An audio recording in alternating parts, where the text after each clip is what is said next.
The Dick Cavett Show.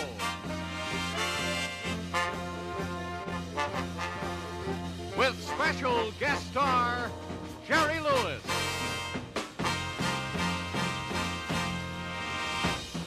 Ladies and gentlemen, Dick Cavett.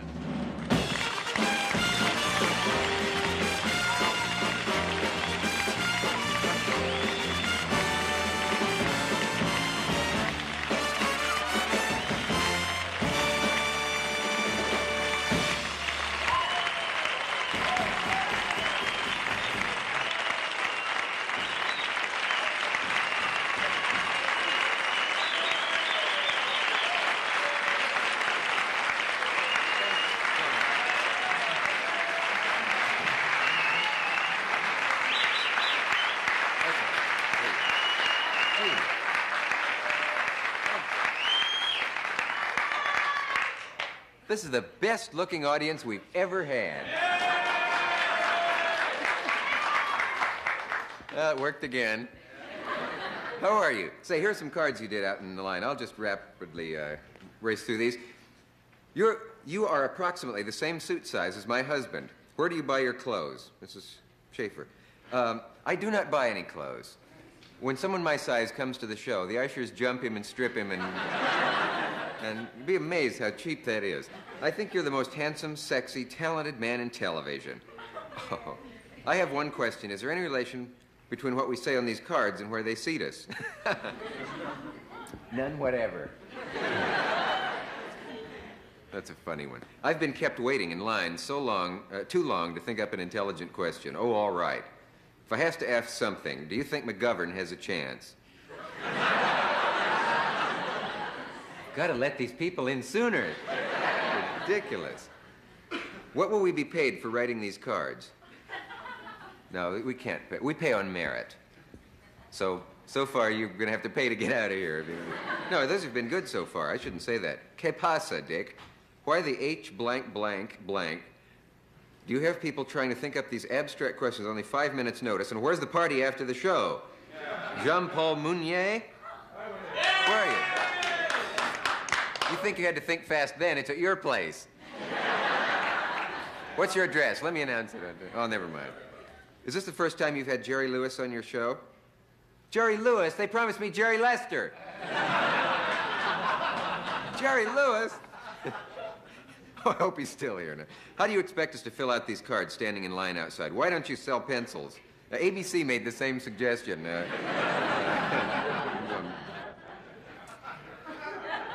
Do you have any comedy secrets? Yes, my comedy is often a secret that only I know about it. How come you never knock the competition? Is there some unwritten law that talk show hosts don't say bad things about each other?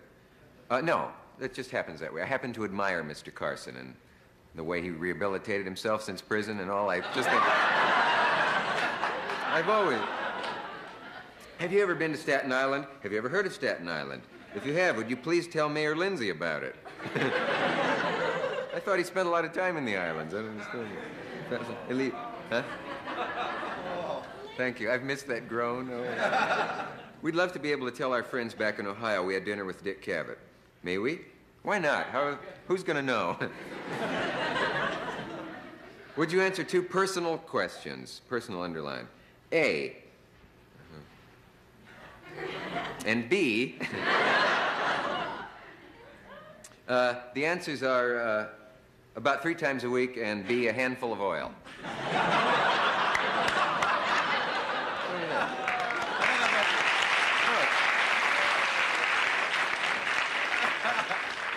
It's a question about shampooing. I don't understand you. If you went into a massage parlor, how much discount would they give you?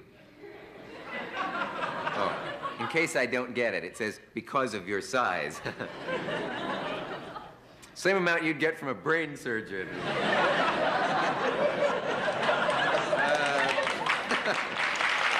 Oh, that's all right. Please. Oh, really? Hey, this is going great. Forget Lewis. I'm going on and on.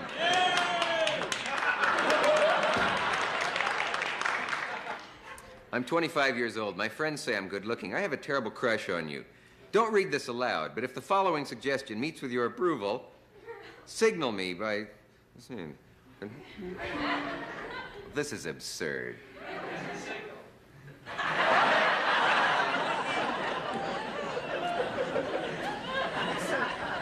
My grandmother is stone deaf but can read lips and is watching tonight as a special favor because I'm in the audience, even though she doesn't like your show. Please say hello to her. Go to hell, you old bat.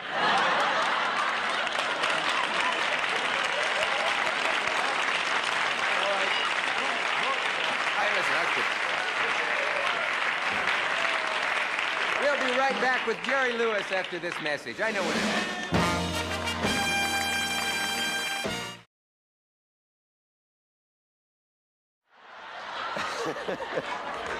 Oh, come join us here. My only guest tonight is one of the most successful men in the history of show business. I used to work for him. I don't know if he remembers that. He's, as you know, he's a comedian, a singer, a conductor, a nightclub performer, a television star, a terrific swimmer, and also a humanitarian. He has acted, directed, written, produced, starred in, rewritten, all kinds of things. He is able to do all of those things at once, too, which is remarkable.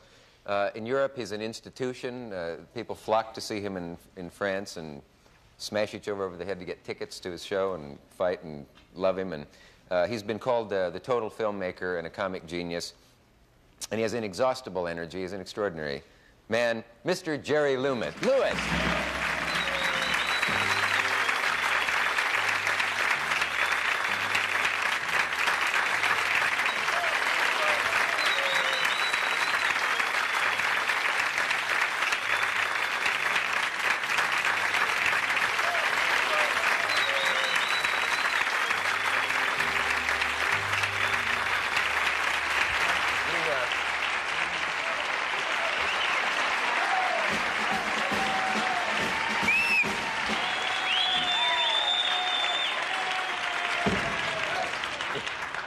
You can take him or leave him, okay?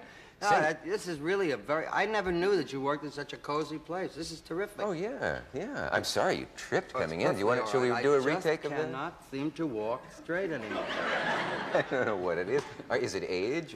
What could probably, it be? Yeah, I mean, it's probably age. No, you're all right, aren't you? I mean, you're sober. Oh, other than prickly heat, I'm fine. Yeah. It's good to see. Do you remember me at all? I mean... Yeah, I stepped on you a couple of times. No. Of course I remember you. No, you never stepped on me. We had some marvelous times. We had a difficult time, and to have had the marvelous times we had through that difficult time, you don't forget that easy. Both marvelous and difficult. Yeah. That's funny. It was a long time. I used to do it. I don't know if you ever saw me do this. I used to joke about you. I used to say that I wrote it for your show. When I started doing a stand-up act. How did this go now? Oh, I know. And I said, I referred to that show, and the old show you did. And I said, remember how you used to come out on stage and say, when you do a joke, and then you didn't have anything to say, you'd go, I wrote that. And there was a big laugh there. I used to take credit for that, but I didn't. They knew it was a joke. No one could. It's pretty chilly out there alone, isn't it? Yes, it is. Why is that? What is that fear that goes through us when we stand out there on the stage and feel it? Well, anybody that wants to go out and show off, yeah, which is what we do. Yeah. It starts with, I think it starts with, what are we doing once we get there? A grown person. Yeah, it's special. You have to have a great drive, a great need to do it. I think that Freud once said that performers walk out on the stage because they were in the lack of parental care and guidance, and they're looking for many moms and dads to say, marvelous, my child. I don't know about Freud. I like to think that I'm fairly normal without any of that. No one ever suggested you weren't, I don't think. Never. That is a cliche, isn't it, about performers, though? And they often apply it to you. I mean, you're sort of an American type, a kid who came up with, not wealthy beginnings and worked your way up. I'm a Jewish dartboard. That's what I am. A dartboard? Yes. For who? For whoever wants to take shots. Yeah. Let's get the tall super Jew. We'll give him a shot this week. No, but, well, you're going off into another area here, but just that one thing. Well, you have something against my people, Dick? No, it isn't that at all. But do you see yourself as that? I mean, do you see yourself as this kid who goes out in the spotlight looking for love and all that? No, Yes. and I don't see myself as a target, literally. I see people that do comedy as a target, yes. And I think it's unfair. I think there are tremendous misnomers with doing comedy. People, not the people. The playing people, they take you for what you do. You know, you perform and you give them pleasure, they're going to react and respond. But I think that the critic and the behind the scenes, the know-it-all, administration, I meant no harm. I think that they put a label on performers, and particularly people who do comedy. And I think that it's a label that's kind of unfair and an unjust label.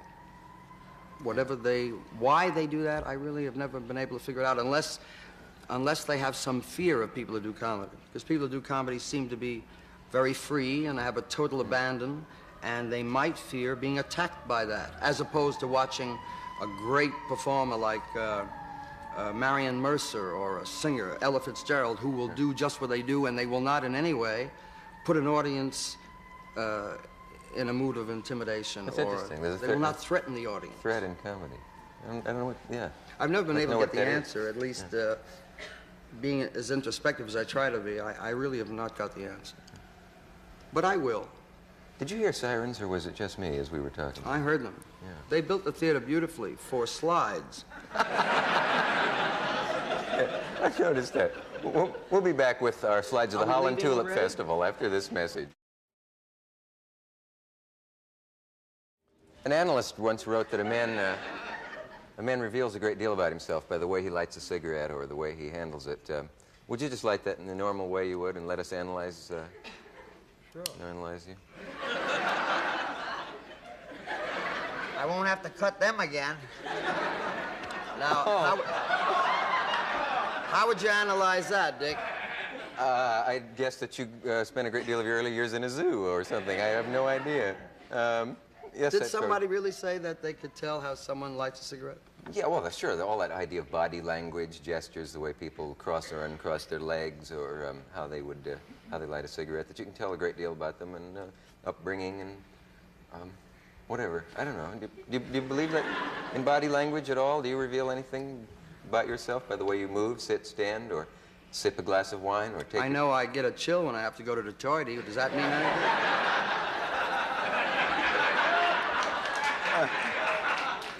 Let's see. Doesn't that happen to everyone? It depends on the heating in the establishment that you happen to be. Have you ever revealed that before, or is that a first? Oh, that's a first. That's terrific. That tells me a lot. Let me just show you how it works. I'm afraid to ask you to. No. Hey, we got a couple of clips from films of yours, and I'm trying to think what's the first thing I ever saw you do. And I know it isn't this, but one of the things that stands out in your films is that bit you do, Chairman of the Board, from Errand Boy. Errand Boy, yeah. Is that something you thought up while you were making the film, or it doesn't seem like the kind of thing they put in the script? Or that's a great compliment. Being a writer, you know what a good compliment that is. Oh. No, it's very well prepared. Was if it looks like, if hopefully the audience, the public will say, did you indeed make that up as you went along? That's what you hope they think. You often get that feeling in your films that you were enjoying it and you added some little bit that just...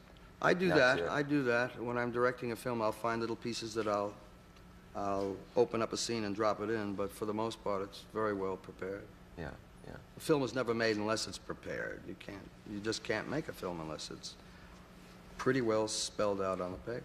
When Alfred Hitchcock was here, he said that the making of the film was not the fun part for him, but that spelling out. He said he loved the preparation, and once he'd gotten privately at his desk, once he'd gotten all the preparations made, all the plans, all the graphs, all the maps, whatever he does, so then the fun was really out of it for him. And the actual, I don't know, do you believe No, him when he says I think that I think every director has another thrill, and my excitement is the preparation, seeing it fall together, and then shooting it, and then going into the cutting room and making it work together. Do you still have the signs when you outside, this is an open set? I forget how it was worded, but you made people feel like they could walk right in where they were making a movie. Yeah, this is not a closed set. Yeah. You're welcome, come in. Yeah, we have We've always had an open set. There was never, ever, no, you cannot come in.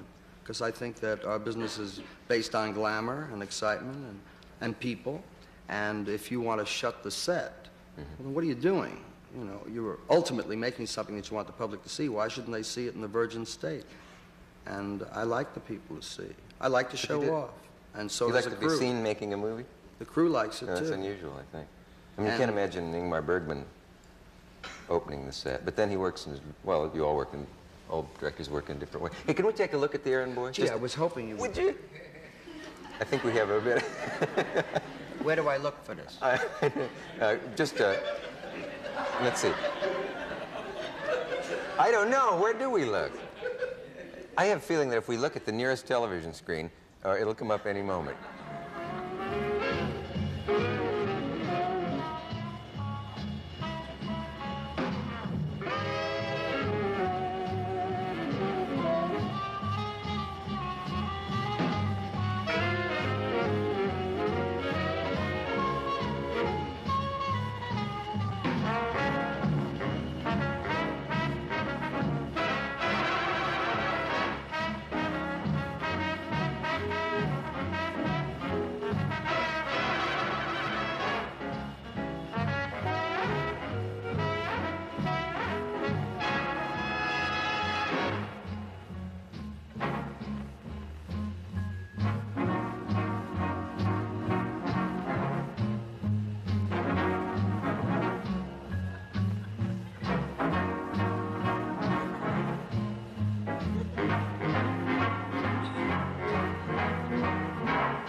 How long ago was that? You don't look a day older. Oh, it's got to be Errand boy. 10 years? 8 years ago. 8 years ago? Yeah. Yeah. It's funny, you thought it was out of sync here in the studio. You said you could see It us was. a fraction of a second out. Just a little bit. It's interesting. Interesting. It's painful. Is it? When it's out of sync, But I couldn't see it. well, I could. Just a hair. Minuscule. But very often the photoelectric cell on your sound, which is so far from the picture head, sometimes a loop will be a little broad and it'll throw it out of sync. Is that the truth, or are you putting me on? Would I put you on, Dick? That happens to be the truth. You Now, used to. if I was putting you on, I would tell you that the Y line of the condenser system wasn't activated before it was flushed. Now that I believe. We'll be back after this message. I knew you were. Yeah, but... Oh, I'm speaking with the distinguished cinemateur, Jerry Lewis. And you are often quite distinguished. And at other times, you're an absolute fool. I mean, a silly simp. that's it. Right. Yeah. Say, you talked earlier about being a target, and it seems like nobody has been a target of the film critics more than you have. And conversely, had the same, that's the wrong word, at the same time, had more success, you know, financially and so on, and great following and all that. Did this ever get on your nerves where you finally just thought, if they don't like me here, I'll stop making movies? Sure. Did it? Oh, God, yes. Because you don't seem... You get really upset with that. Yeah. I got to a point where I was accused of wanting to do it all, and that always depressed me and annoyed me because that wasn't the case. People think, well, I'll do it all, quote, end quote, and they do not attach to that it's 8 hours for every hat that you wear, and to put in 20 or 21 hours a day is not because you elect to do that. You do that because you can't find someone who will either do it with you, who you think is equally as competent and or better, but then to sit back and wait until there is someone, you would never function at all. So I learned as much about my craft as I could and tried to do as much as I could to make that totality, the end result, an important thing. Did you learn all you learned while you were just appearing in movies? Were you constantly watching to see how they were made and watching looking through and asking, viewfinders and all? Yeah, I had a couple of hundred of the best teachers in the world, my crew, from a boom man to a mixer to a grip to electrician, cutters, editors. But I mean, before you were ever directing, when you were just appearing. That's what I mean. When you and the other. The minute I finished the scene, I was in one of the departments finding out how it worked and why. Yeah. And one day, in answer to your question, one day I was really going to throw in the towel. I said, I'll just make the funny faces and just give up on caring that much that I'm going to work myself into my grave and have people then attack me on top of it by not recognizing the reason. And a very dear man, a marvelous director, Joe Mankiewicz, who's a good friend, I poured my heart out to him one day and I said, Joe, I don't know what they want from me, but what kind of a criminal am I because I choose to work so hard? And he said, Jerry, I don't particularly care that you write and direct because I write and direct. He said, I think you'll find those that are obsessed by it are those that do one thing, and you punctuate the fact that they are single-faceted and they don't like it. He said, and they want you to come over to their side. If they can knock you down, then they have one less to be concerned with. That made a great deal of sense to me. It made me feel better anyhow. He said, the people who do what you do will not attack you for doing what you do. So it's those that either choose not to do what you do or are angry that you do, in fact, do it. It made sense to me. At least it made me feel better. So. Did you ever dash off a letter to a critic that bugged you? Oh, sure, all the time. Yeah. Yeah, but not when it's not when it's a critic that I don't think is a competent. When it's a competent critic that really blasted me, and he made some sense, I write him thanks for a hell of a thought. I'll examine that next time. But when it's a critic who I know was told you better go there because you have to see this dumb movie, it's either the Three Stooges or this tall Jew, go, you know. When I know that that's the way he went and he doesn't examine the work, I'm not about to dignify him. Yeah.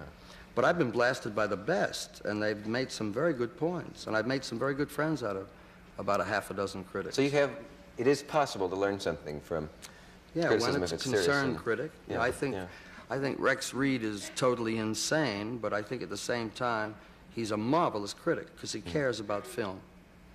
And he examines a man's work, and then when he blasts you, at least you know he took the time to examine it, and he's blasting it based on some substance.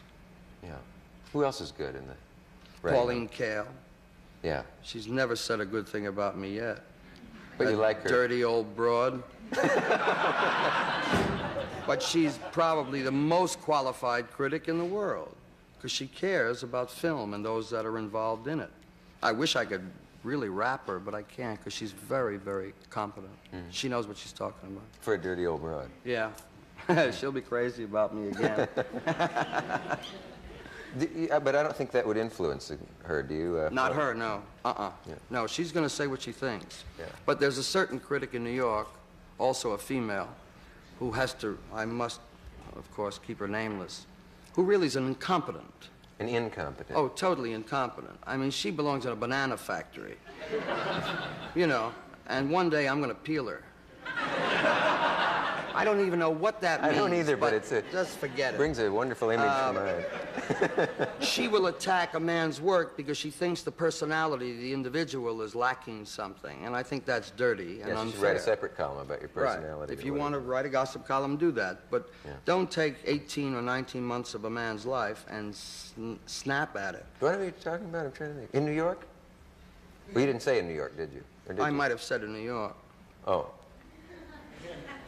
Oh, yeah, yeah. We'll be right back. We'll be right back. Thirsty first again, have a glass or something? We're What the on hell the with the glass? Oh, I'm sorry about that. Brown shoes, you deserve it. Right. You can learn a great deal about a person by the way they take a drink of water, too. You can learn a lot about how they dress, what they like thinking. Brown shoes? Is that what J Press sends you? Well, it's someone else actually sends these shoes over. I don't know where they come from. They're very smart. They just doll me up backstage and shove me out here. I really don't. No, I'm a pig in real life. But they... You're sitting with a Jew, you know that, don't you? I'll talk to you, but I won't touch you. These are your people. I don't mean in that sense necessarily. People of all persuasions. I'd like and to know faiths what and sense creeds you like meant you. that in, Dick. Let's find out. They seemed so fond of you when you came out here. And still do, I mean. That doesn't have anything to do with anything. Let's let them talk to you, people in the audience. I mean, there must be things about you that I wouldn't think to ask that they might, or... Oh, I or, think that's super. Or something That's like terrific. that. There's some nice-looking people Yeah. out there. We don't often make this offer. Why don't we move right down here into the apron of the, as we call it, the apron of the stage. MC, would anyone like to ask Mr. Lewis anything? This is a rare press conference. Maybe have some house lights so we can actually see the people. Oh, we'll get a picture of you all later. The man near there, yes, seems to. Whatever happened to Mr. Martin? He married Sid Charisse.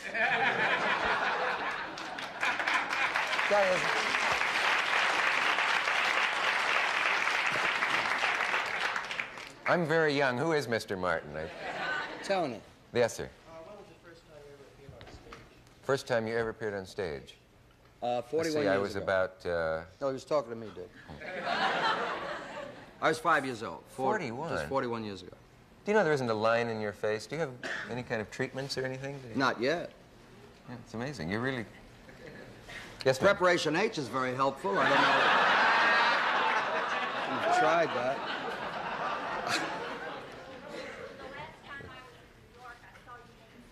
Guest appearance on a daytime quiz program. You were dressed as a bellboy with lots of luggage. Do you remember what year that was? Yeah, that was 1961. Was it? It's 11 years ago. I'll be a son of a gun. Why haven't you called?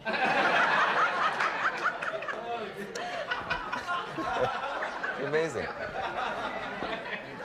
It would, yes, there's a lady in a purple dress. How old are your children, and what are they doing? How old are your children? The and what show are they? isn't long enough for me to list them all. They're 27, 23, 17, 15, 13, and 8, and they're very happily involved in being loved at home.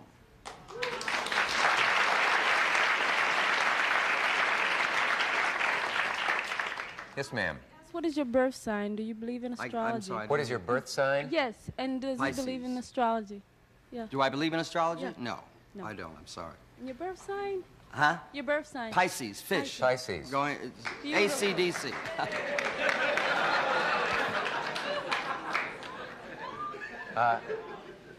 Man on a shelf. Which character do you enjoy doing the most? The one that you're dressed like.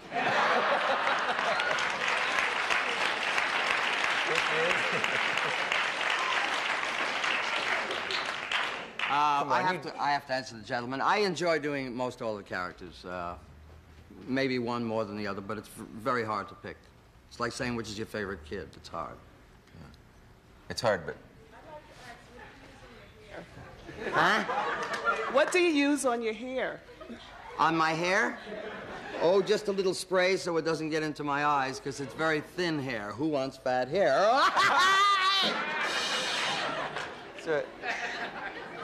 Hey, Artie, what about a little audio in the theater? Because I'm using him as an interpreter, and he's as deaf as I am.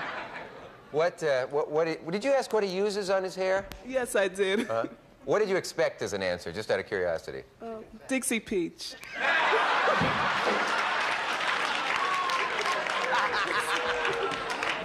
What'd you say? Dixie Pete. Oh, Dixie Pete. Yes, ma'am. Started with a successful singing career. How come he's not singing any longer? Oh, your son Gary's singing career. Yes? What happened to him? He was singing He's and working doing behind the scenes. He's been writing and composing music, and he's working with a group in Nashville right now, and they're making an album, and he's much happier behind the scenes. Yeah. Yeah. There's there's a lady on the other side of him. Oh, hi, girlie. You like chocolates?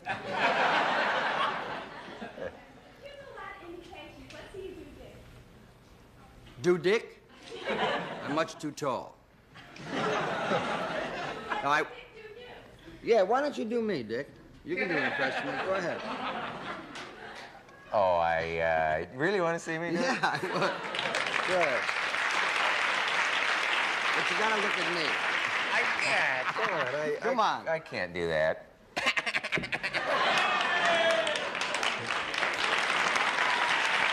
That's your turn.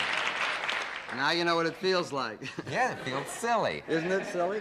Yes, ma'am. I used to love when you were on the Texaco Star Theater and walked around on the sides of your feet. No, that was Milton Berle. Oh, that's right.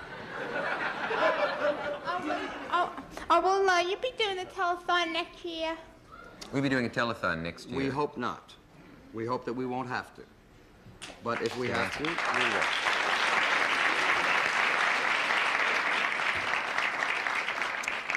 Yes, ma'am. I beg your pardon?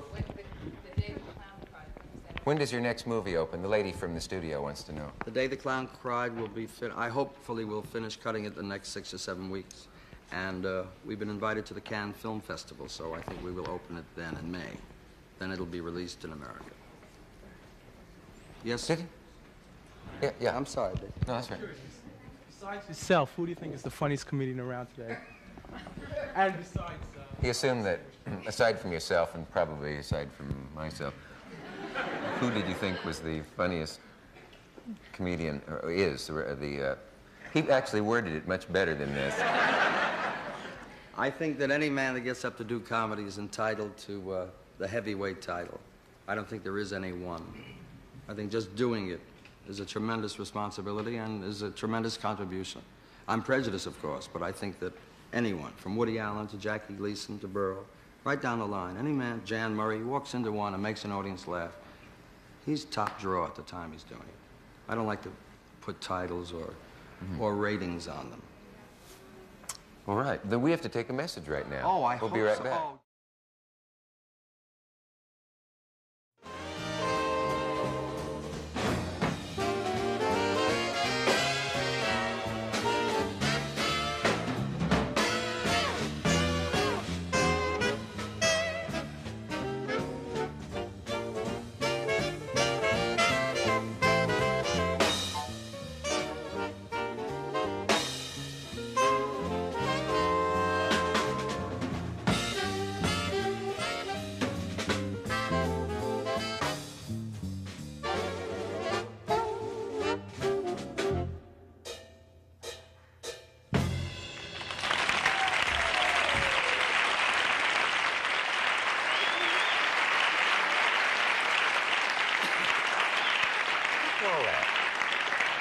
Is there a word for what you just did? Bobby Rosengart.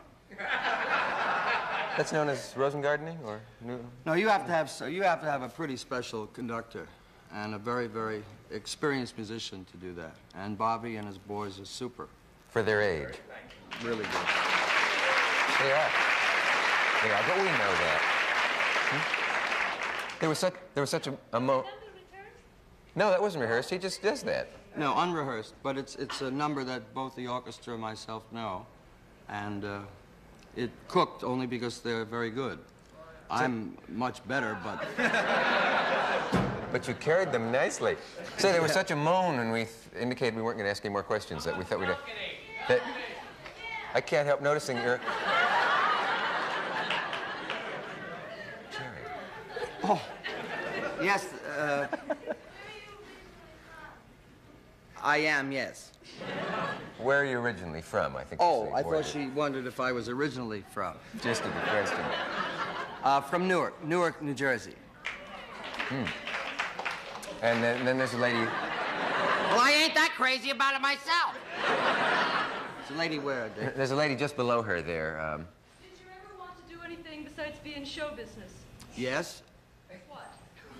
I wanted to be a dermatologist. But I never could read enough about derms, and so I just... Good evening, ladies and derms. We have a young lady that dropped out of the balcony. Do you ever plan on doing another late-night talk show? No, dear. No. What was the question? This is an effort. Is he ever going to do Another late-night talk show. You mean would he ever appear on anyone else's late night talk Would he show? have his own? Oh, do your own late night talk show? No, I did that. I was on for almost an hour. 1 year. It's a lady on another aisle. Who was most influential in your career? Influential. Who was the most influential in your career? My mother and father, when they decided to To let you go into show business. to let me go into show business, yes. Hey, did they ever say, don't go in this business, it's a lousy, rotten, sick business, we Yes. know, we've been in it? Yes. Yeah. Because show business parents usually do that. Yes, they did that. They unfortunately, I believe that was an error, because I think that if your kid wants to do something, you should give him all of the incentive that he needs. But my dad played burlesque, and the bottom of the ladder kind of show business was really rough, feeding my mother and myself. So he had some very good reasons for it. Yeah. Yes, ma'am. Do you think you could retire from show business completely, or is it so strong in you that you could never really get away from it? No, I don't think that I could retire completely, no. I don't think that anybody should retire from anything that they like to do. I think the people that retire are people that were doing what they were doing under duress. How long did you have to struggle before you really actually made it? I was a star overnight, 37 years. Long time. I can't imagine you quitting. No. Unless, what if there were a national referendum and everyone wanted you to quit? Then...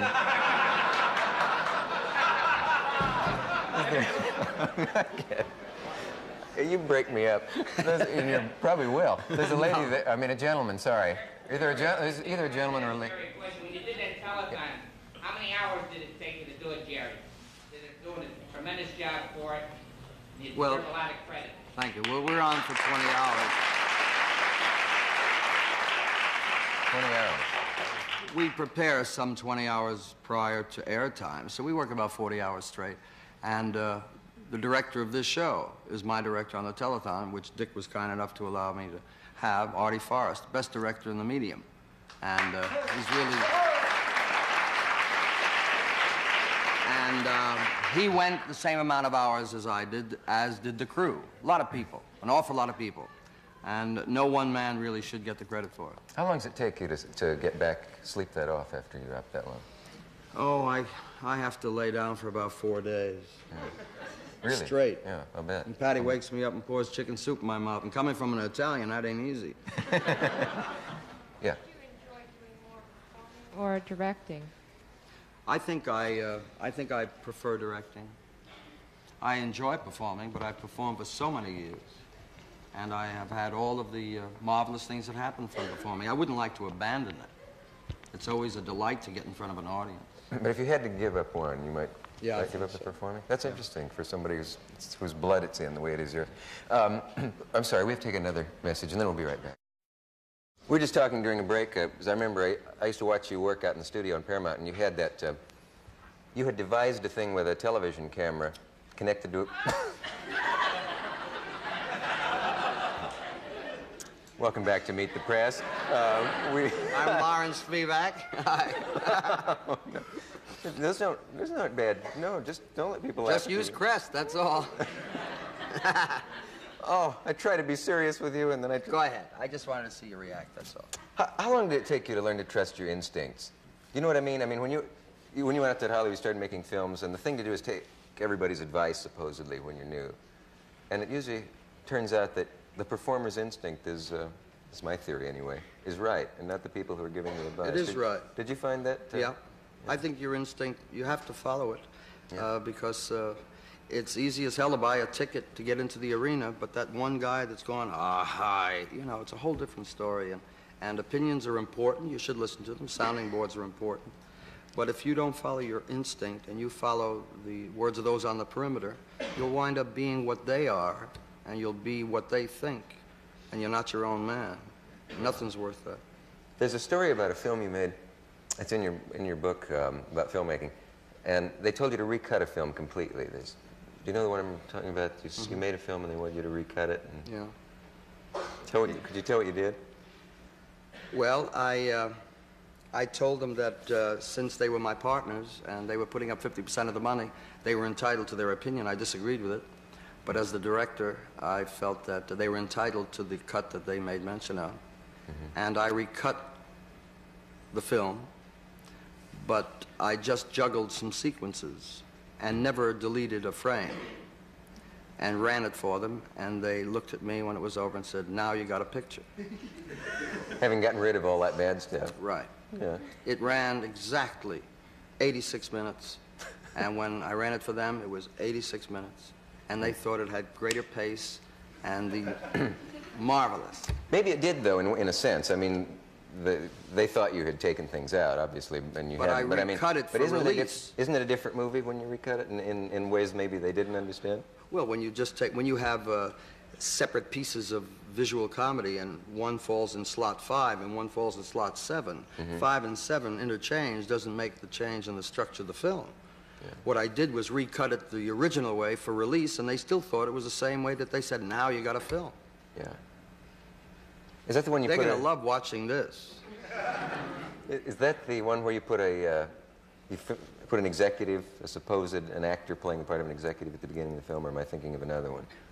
No, you're thinking of another one. You're thinking, that was the Errand Boy. Errand Boy. Where I did a number on the executives through the actor, yeah. They were crazy about me. Is it, I don't know, I don't know enough about you to know whether, can you tell them to just buzz off, even if you know that it will cost a great deal or that it will louse you up? I mean, no. What am I trying to say here? I know. You know what I mean? I mean, when you're rich and famous and successful, it's easy in a way to say, well, go away. But you don't do that. No, you have to respect the opinions and the points of view of those that are involved. But when you suspect that their opinions and their points of view are predicated on nothing more than being noticed, or look at me, I am justifying my position. Yeah. Well, then you have to play that game and say to them, well, you may have a point, and now you do exactly as you choose to do, but let them think you're doing it their way. Some of the best things I ever did was when I had them believe it was their idea. It wastes time, though, doesn't it? Yes, it's time-consuming, and it's unfortunate. But people in the theatrical world are supposed to be neurotic. Engineers, technicians, all of us that work together as a unit to produce a show or a film are supposed to be some kind of oddball people. When in actual fact, we're very concerned people that want to do the best we can with what we have to work with. And they really believe we're looking to sabotage them. We're not. We want to do the best for them. Some of our best customers are our enemies, unfortunately. Be the title of your next book. That's I good. hope so. I like that. You know, I started to depress myself from this whole discussion. I noticed that. Is it ever depressing to you when people just want you to be funny at a time when you just can't feel it and don't want to do it? And I don't mean on stage, because you can. Yeah. Say, hey, Jerry, make a face, do a funny thing. Oh, that's not depressing. That's more degrading, I think. Because you'd like to be considered a human thinking thing behind that comic guise. And again, instinct. Let me be funny if I feel like being funny. And I would love to make you laugh at a party, but don't invite me to the party to do it, because I'll know that. Invite me because I'm a man. Once I get there, I may create some laughter, but let me come as a person. When you know you're invited so that maybe you'll go, ha-ha, no chance. First of all, you don't go. So you spend a lot of time alone. I suppose putting your funny teeth in front of the mirror. And We'll be right back. I was hoping we could get away from this.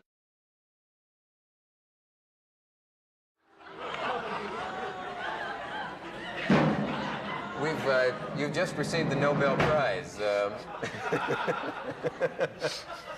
Now, if you do things like that, someday your mouth will stick that way, and you will never be able to get it back. Well, he Perfect. certainly seemed like a nice fella, didn't he? He certainly was. Do you ever, to this day, go out in front? Can you still go out in front of a nightclub audience and just bomb? Is it possible? I mean, once you've gained all that acceptance and all that. Sure, of course. Really? I mean, It's easy. I can't believe it. Because you got all that going for you. You've got years and years of. Well, that used to be the case. I think that when you had so much going for you, you could walk out and you were accepted and you could hardly do anything wrong, but not today anymore. We live in too bright a society. People are too aware. And the economy is such that you can't even wing a show and look to find marvelous, magical things that you used to do for fear that you may impair that show. And you have people sitting in a nightclub, they're going for $80 or $100, and you better do everything you know works and do that 70, 75 minutes and be sure they've been entertained. You just can't, as they say, cock around anymore. You got to go out and work. Yeah. And yet, or they'll sense that they're not getting their money's worth, that he's just throwing this one away. Well, you're or just he's taking a chance. Experimenting. Yeah, you're taking a chance. But you're an improviser. You can't. I love to improvise, but within the context of what I know is solid, and I can always revert back to so that they will indeed get their money's worth. Whereas I used to jump away from what I had planned and just go totally insane. Yeah. And 2 out of maybe 4 of those would work. But you can't do that today. Or do you still teach at UCLA? USC. Oh, I'm sorry, USC. That's all right. Well, I had one of the letters right. Or 2 of them, actually. Yeah. But Yeah. you did a film class. You do a film class there. Yes, a class on direction. And it's really very rewarding. I learned a lot teaching. You're actually on the faculty. Do you get a paycheck? Oh, yeah, $440 a year. Is that so? $110 a semester, pays for the parking and tickets. But I'm very proud of that association with the university. It's the finest cinema school in the world. You got giant success very young. When you first hit big, you were still in your 18 teens. Yeah. Who did you go to for advice? You must have made a lot of mistakes then. I mean, there are rumors that you gambled all your money away, that you did all kinds of things at that age. How much of that is true? Some. Yeah. You never gamble all your money away, or you're a fool. No, there's a legend in the business that you and your partner had, something in 5 figures worth of a stock that would now be worth $400 million, but you were young and high-spirited, and no, I had the stock. I bought Polaroid at $1.75 a share, and I bought 10,000 shares. And today, they would be worth about $19 million. But I sold them at $170,000 because I had a car payment.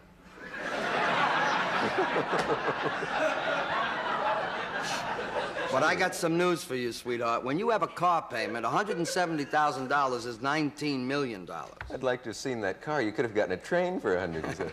Well, no, but I sold it because I really thought at $17 I had done very well. Yeah. And I had no recourse. What I should have done was keep 5,000 shares, but I sold them all, and I bought my wife a brown coat.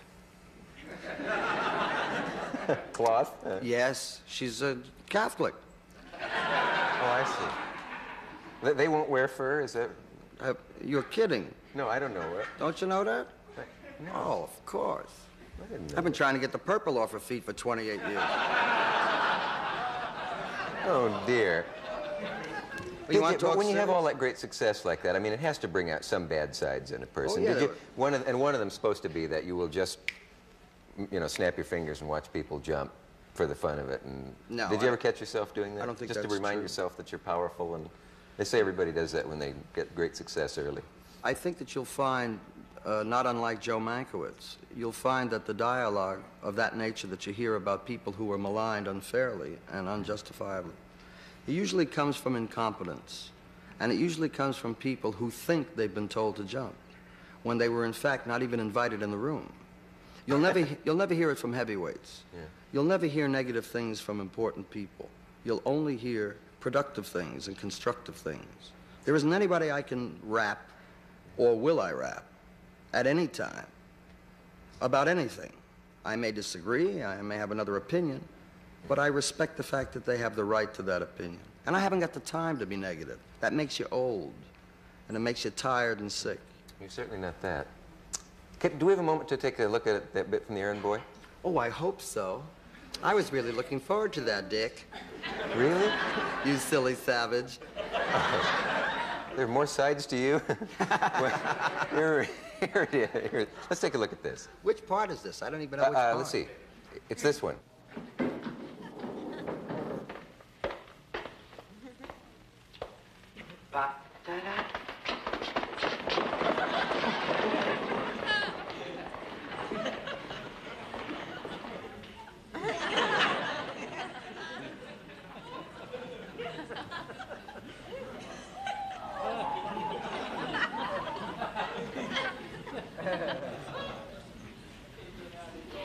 That Lindbergh sure had guts, didn't he?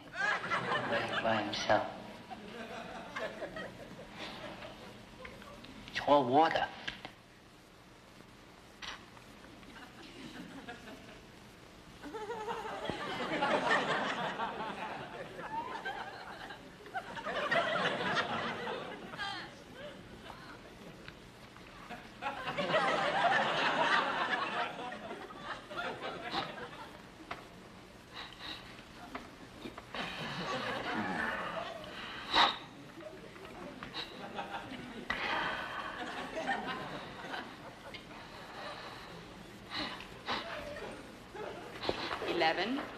Anyone for 11?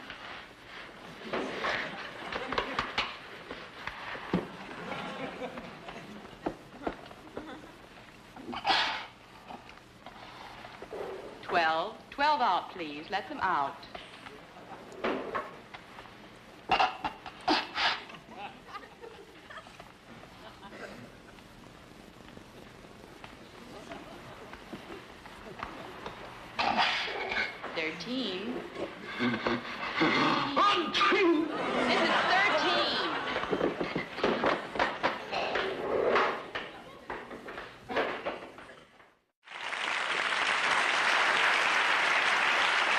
We have a message.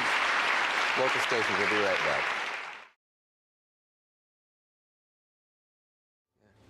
When you see a scene like we looked at earlier, does the director in you want to remake it ever? Oh, sure. Do you? Yeah, you wish you reshoot it, recut it.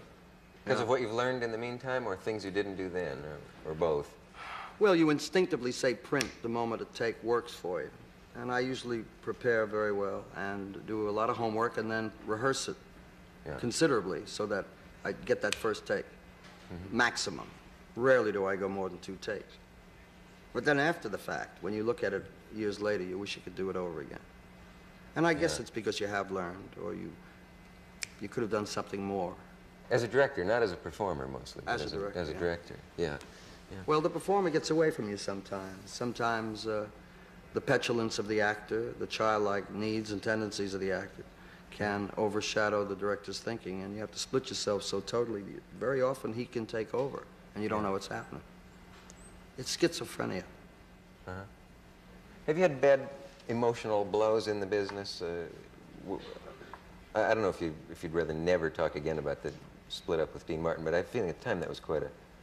Oh, no, that was a marvelous 10 years. He built me a lovely home in Bel Air. I'm very grateful to him for that. But once a relationship became rusty, we were both wise enough to know that it couldn't continue. Yeah. But that's a blow like a man and a woman getting divorced, or a blow like any relationship that was important and then became thinned out, as it were. But that's so long ago. It's like talking about Lindbergh, you know. Yeah. I want to talk about now and tomorrow. Yeah.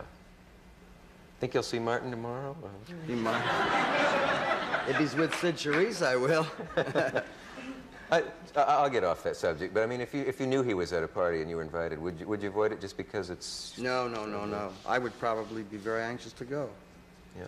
I don't know what would happen at the time. Is there a talk you hope you'll have someday about it all? Or have you ever really gotten to thrash it all out? I really don't think that that's feasible. I don't know that that's something that would happen. Because he's the kind of a guy that would not like to do that, and I'd respect that. And if I saw him tomorrow, it would be just like we never left one another. I would do the first joke that I would think of that would recall something that would make him laugh, I think. Yeah. That's like asking a man, what would you do if the house was on fire and your children were screaming, please help me, Daddy? I love the fathers that say, oh, yes, I would go and help them, knowing full well I would die. I think that's a lot of garbage. I think you have to have it happen. And only then, and I would like to think as a father, hopefully, that the good Lord would let me do the right thing. I'd like to save them. But for me to sit here and tell you that's what I would do, that's foolish. I don't know. I'd like to do the right thing, but until it happens, I don't know. You didn't know you were sitting with Norman Vincent Schwartz, right? It seems funny to say you've had greater success anywhere than you have here because it's been so giant in this country, but it does seem that in Paris you are idolized to an even greater degree than your audiences here, come to see you. You know, they write whole issues of film magazines about you there. And, it's a whole different world in Europe. What is that? In France particularly, I wonder. Well, it's happened in the Netherlands, it's happened in Spain, Italy, Germany. I mean, it happens with American jazz artists, it happens with a lot of American entertainers. My last film in Germany just played 64 weeks first run in the most important theater in Berlin. So that's happening there now. And I think it's only because they don't have the time or the inclination to look at so much that there is to see, such as spectator sports and 18 hours of television a day. I think the American public is somewhat overstuffed, and the excitement of seeing someone that they really like and want to be excited about has been diminished by the fact that their nerve ends have been honed down because there's just so much. Numbed to entertainment. I think so. Yeah. And in Europe, they only have television. In France, maybe 2 hours a day. And they're still very excitable about things they like and enjoy, and they have the time to examine it. They go to the theater like we will go to possibly an inauguration here. They make it that kind of an evening, to go to a movie. Very special. And they're maintaining the cinema. We got the word cinema from them, which gives it tremendous respect and importance.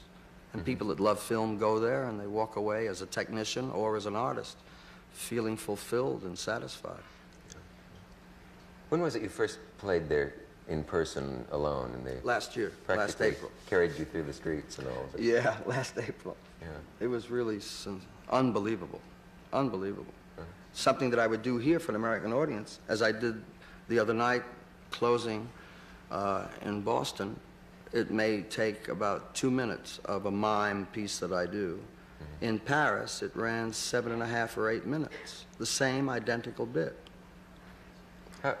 Just because of the, what, applause, or you padded it, or you improvised? They recognized more things in it, and they would draw upon your resources and draw upon your inventiveness to make it a broader piece of mime. And consequently, I would do a show there for 85 or 90 minutes that would run here for 60. And it was all the extensions of their laughter and bravo. Many times they read things into a thing that you've created that isn't really that great. But you can't tell them you're nuts. If they're enjoying it, let them enjoy it. I'm sorry, we got to take a pause. I didn't mean any harm. Oh, we'll be right back. Aha! Now, Mr. Lewis, why exactly did you go aha at that point? I don't know. It was so quiet here that I figured I'd remind them that something was happening. Doesn't it kill when people analyze comedy and Now, let's take the imitation of an ape that Mr. Lewis just did. That was an imitation of a monkey. A monkey, yes. A chimp. Was that an attempt to show man's essential animal nature? Was it? No, it was an attempt to give a plug to the family. Oh, I see. Doesn't it kill when people sit around and they find all of these elaborate intellectual reasons for something that's just funny and there's no real explanation? Well, they do that. They're very guilty of doing that in the English press and the French press. Yes, English are maybe worse than the French at that. The French. Because really... I wrote a joke about a fat lady, and she was carrying a bundle in the street. The English writer wrote that there was a psychological and pathological, and/or one or the other, reason for this visual in the Jerry Lewis film, which dates back to possibly an inherent pain in his heart based on the mother who could have been obese. It's a fat lady joke, you dummy. Period. It had nothing to do with none of that. But meanwhile, while you're reading it, you're thinking, could that be my mother? you know, and it really doesn't work.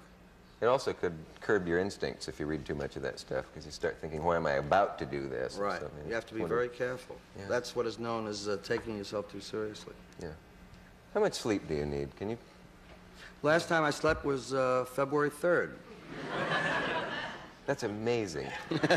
Just amazing. I need I believe it. 4 hours. 4 hours a night. Oh, how do you do that? Very well. I'm sure you do, but I mean... Yeah. I just can't, I think as you get older, you need less sleep. I think when you get as old as I am, you'll recognize that. How old are you? 46. I'll be 47 March 16th. I'm a fish. Is that true, 46? Yep. You look much older than that. Would it be fun for you're giving me that look. Would it be fun for you to go back to school now, maybe now that you've had all the other experiences and successes and all like that? When you're at USC, I mean, aren't you ever tempted to sit in on a philosophy class or something like that, since you had to leave school? What could they teach me? Are you unteachable? No. I thought about that, as a matter of fact. A couple of years ago, I thought about taking a night course in philosophy. I just didn't have the time. I would have loved to have finished school, had a totally formal education. But there are hang-ups about that. And I think that's why I get so much out of teaching. To think that I didn't get a formal education, I couldn't conceive that they wanted me on the faculty as a full professor. I thought you had to really have the credentials, but I learned that you didn't. If you do what you do well, it works. Yeah, I'm always looking for more information. I'm a very curious man. I'd love to know everything about everything. Do you read a lot in your spare time? Yeah. As much as I can. You've got to get Joe Mankiewicz's book. I mentioned it to you off the air, but I have to mention it on the air because it's really a super book. All About Eve. About the making of that film. Yeah, and boy, when Mankiewicz writes, he really makes you ashamed of yourself for putting the piece of paper in the typewriter. It's really a marvelous book. He's a terrific guy. I just met him. Random House, I think, published it. I'm not sure, but you should get it. It's a tremendous book. What other books are good on filmmaking or film? Well, there's some marvelous books that were written in Great Britain. John Russell Taylor wrote an Observer book based on just observing the work of filmmakers, directors, which is a very, very good book, but kind of snobbish in certain areas and a little highfalutin because that's the way John is. But he's a very concerned man with what goes into the making of the product, the relationship between the director and the crew, and how that function affects the artists and so on. Robert Benioun in France has written a magnificent book on film, behind-the-scenes aspects of filmmaking. You think of the title? No, it's a French title, and I really don't. I have a translated copy of it, but I really don't know what the title of it was. And I don't think it's here. Speak French? Or? When I'm in France, I can speak French pretty well and get away with, I can get around speaking it. It's like when you come to New York. Hey, you know. Hey, taxi! I don't talk like that. When I come to New York, I yell, hey, taxi! Yes? Because when they greet you in New York, there's no city in the world. Hey, Jack! Hey! And that's a Jewish lady. What about when you go to Japan? Japan? And they hate you. I can't imagine why. We'll be right back. Are we leaving again? I just realized that 90 minutes have gone by and you haven't plugged anything. No, I didn't. Very nice. I wanted to be here and I wanted to sit with you, and I really enjoy your work and the show, and I'm proud of you. Oh. Because we worked together, and I'm sorry it took so long, but I'm glad I came. Anytime. Thank Nice you. seeing you. Thank you. Thanks for coming. We'll see.